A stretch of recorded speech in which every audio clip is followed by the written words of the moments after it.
勤快人，你一定要注意啊！冰箱里头一旦蹭上油渍，比如说什么辣椒油啦、熟肉的一些油呀，只要是油的东西蹭到这个冰箱内胆里头啊，第一时间赶紧把它擦掉。所有的油渍对冰箱材质内胆的腐蚀性非常强。定期清理擦抹冰箱里的时候，切记啊，一定要断了电。不断电擦抹或者收拾冰箱或者换里面这些配件部件的时候啊，很容易触电。爱整理冰箱的人，你再注意一点，现在的冰箱啊，90%都是这种电脑控门，这种冰箱特别方便，但是使用过程当中，人们有一个特别大的误区。电脑控门的冰箱在箱体里面都有感温探头，它怎么给你控制温度了？必须通过那个探头来接收周围环境的一个温度。像这款冰箱，看它就在这儿写的了啊，感温探头附近千万不要挨住东西，这样贴住、磕住、靠住，这会影响感温探头对箱内温度的一个判断，导致温度紊乱，影响保鲜啊。如果你在侧面看不见这些探头啊，大部分的冰箱它的这个感温探头都在这个背板的后面。我以前的视频给大家讲过啊，这个背板它不是一个简单的背板，后面这都是循环风口，感温探头都在这个后面。风口附近尽量不要放东西，不要紧挨或者堵住。有些勤快人家里面冰箱整理的可整齐了，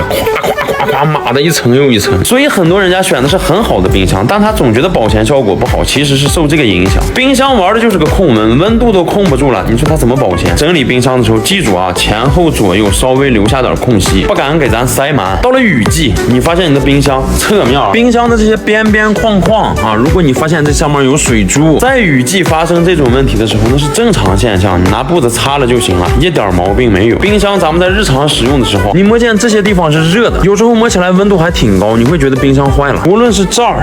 还是侧面这个背板，如果发热发烫，那是冰箱运行当中的正常散热。所以我跟大家说啊，新冰箱回去如果这些地方贴的膜的话，它是防止刮擦的，你把它撕掉，否则它会影响散热。新冰箱在初次运行的时候，可能会让你觉得稍微有点烫，和季节也有一定的关系。在夏天你会摸起来比平时的温度高，这也都是经常你们用的过程当中问我的，怀疑是不是坏了，里面制冷没问题的情况下，像刚才说到的这些问题，这都不叫事儿。你们说卖家电的人多了啊，有谁像我给大家操这么多心？你要不给我点个赞，你于心何忍吗？我是瑞哥，专注家电行业第19年，主页有我的介绍和简历，太原人买家电都爱找我，快点关注吧。